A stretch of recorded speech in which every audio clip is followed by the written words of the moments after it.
tire artificial air business. For the sake of his beloved's happiness, he starts up his motorcycle again and heads for the city's exit gate.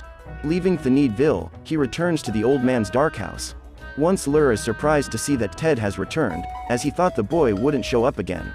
Then he discovers that the boy's interest in nature is only because of his beloved, but he still decides to go ahead with the story. In the middle of the night, the animals broke into once Lur's house while he was sleeping, and some of the bears took him to the lake. Other goldfish picked up the young man's bed and set him adrift in the river, but a bear cub ended up getting stuck next to the human. The two were carried away by the water and approached the falls, so to save the little animal from danger, Lorax decided to help the two. The next day, when he woke up, once Lur noticed that all the animals, including the lorax, were in his room and took the opportunity to finally show off his newly created Thneed, which resembles a large scarf. He used a bear as a model and mentioned all the advantages of the invention. Later, once Lur presented his creation in the city through a song, but his idea was not well received. When he threw it away, the fabric ended up flying to a young girl.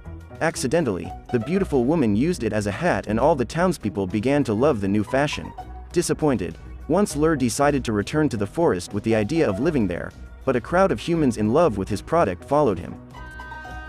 The young man's life changed completely. Just then, the story is interrupted again and Ted returns to Thneedville. He is driving through the streets when he meets Audrey. Upon returning to her home, the redhead is surprised. The entire drawing on the wall in her backyard has been devastated and the perpetrators are employees of the O'Hare Corporation. Later, Ted is also affected. When he tries to leave the city through the main gate, it is revealed that the gate is closed. But nothing can stop him, so the young man chooses to take the most dangerous route, which is a huge free fall.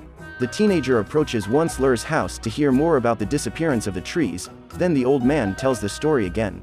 At the time, after the Thneed explosion, his family visited him in the forest. However, the lorax was not at all happy about the situation, let alone the arrival of once Lur's relatives, but the human convinced the little guardian that no one would harm nature.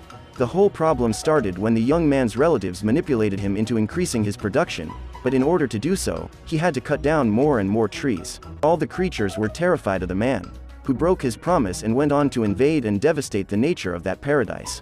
The lorax was extremely hurt by the once Lur, who only recognized his mistakes when the last tree was cut down. Man regretted what he had done, but it was too late, because no plant could resist deforestation. Then the young O'Hare realized that the inhabitants would need a new way of breathing fresh air. So he had the brilliant idea to start selling clean air, which was the source of his wealth. As for once Lur, his companies and industries went bankrupt and his family, made up only of self-interested people, left him alone. The human was devastated to see all the harm he had caused, because now all the animals in those lands had to move to distant lands.